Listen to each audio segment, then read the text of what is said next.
जालिंदरराव कामटे माजी जिल्हा परिषद अध्यक्ष आणि उद्योगपती एकेकाळचे प्रसिद्ध पैलवान ज्ञानोबा नामदेव कामटे आणि बंधू यांच्याकडून ही कुस्ती 3 लाख रुपये इनामावरती. बोला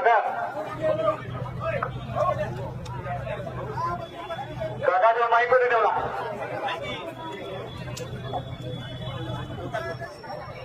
जय श्रीराम. एकदा सर्वांनी हात वर करा आणि बजरंगबलीचा जय जयकार करा. एकदा हात वर करा सर्वांनी. जे जे हात वर करणार नाही ते त्याला पुढच्या जन्मी हात देणार नाही. पण दुसरे म्हणणार नाही त्याला जीवन. एकदा हात वर करा. छत्रपती शिवाजी महाराज की. धर्मवीर छत्रपती संभाजी महाराज की. भोलेनाथ महाराज की. तुकाराम बाबा की. धन्यवाद. आणि कुस्तीला प्रारंभ झालेला आहे.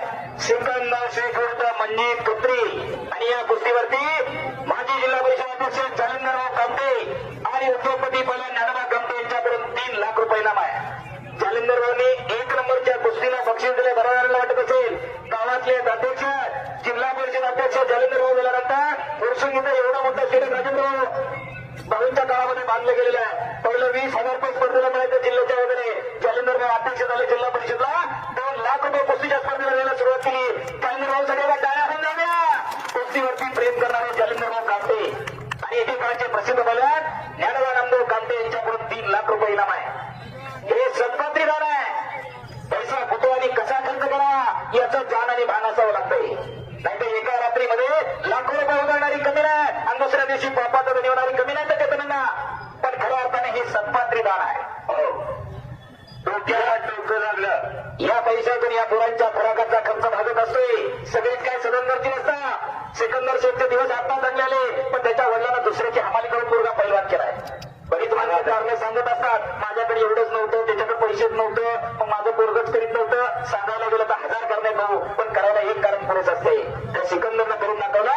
त्याच्या आई वडिलांना करून दाखवला आणि त्याच्या आई वडिलांची पुण्य त्याच्या वसाची पुण्य त्याच्या फळाधारी महाराजांना वेळा धंद्यावर घेतली. पटाला लागण्याचा प्रयत्न होता सिकंदरचा. मंजितनं तो धडकावलेला आहे. मध्यंतरी सिकंदरला दुखापत झाल्याने बऱ्याच जणांना वाटलं असलेंदा सिकंदर कुस्तीतनं थांबला तर संपला. पण खऱ्या अर्थानं हवा के कदमों पर सिकंदर झुका नहीं करते. टूटो तारे लेकिन जमीन पर गिरा नहीं करते. गिरते दरिया समंदर में शौक से समंदर कभी दरिया में गिरा नहीं करते.